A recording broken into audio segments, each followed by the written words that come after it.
തൃശൂർ കൊടുങ്ങല്ലൂരിൽ ബസ്സിന് മുകളിൽ നിന്നും വീണ് യുവാവിന് ദാരുണാന്ത്യം. കൊടുങ്ങല്ലൂർ ഭരണി ആഘോഷത്തിന് എത്തിയ ഊട്ടി സ്വദേശി മനീഷ് കുമാറാണ് ബസ്സിൽ നിന്ന് വീണ് മരിച്ചത്. നിർത്തിയിട്ടിരുന്ന ബസ്സിന് മുകളിൽ ഉറങ്ങിയതാണ് അപകടത്തിന് കാരണം എന്നാണ് നാട്ടുകാർ പറയുന്നത്. സൂരജ് സജി തൃശൂരിൽ നിന്ന് വിവരങ്ങൾ നൽകാനുണ്ട്. സൂരജ്, നിർത്തിയിട്ട ബസ്സിന് മുകളിൽ കിടന്നുറങ്ങിയതാണോ യഥാർത്ഥത്തിൽ ബസ്സിൽ നിന്ന് വീഴാനുണ്ടായ കാരണം? പോലീസ് എന്താണ് പറയുന്നത്?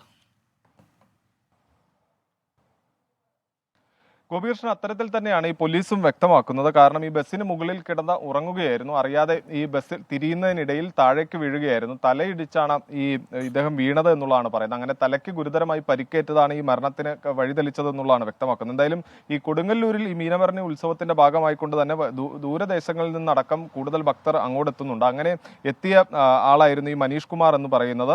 മനീഷ് കുമാർ പിന്നീട് ഇന്നലെ രാത്രി ഇവിടേക്ക് എത്തുന്നു. അതിനുശേഷം ഈ ബസ് നിർത്തിയിട്ട ശേഷം മുകളിൽ കിടന്നുറങ്ങുകയായിരുന്നു. പുലർച്ചെ 3 മണിയോട് കൂടിയാണ് ഇത്തരത്തിൽ ഈ ബസ്സിന് മുകളിൽ നിന്ന് താഴേക്ക് വീഴുന്നത്. തലയിടിച്ച് വീണതാണ് ഇത്തരത്തിൽ മരണകാരണം എന്ന് പറയുന്നു. മൃതദേഹം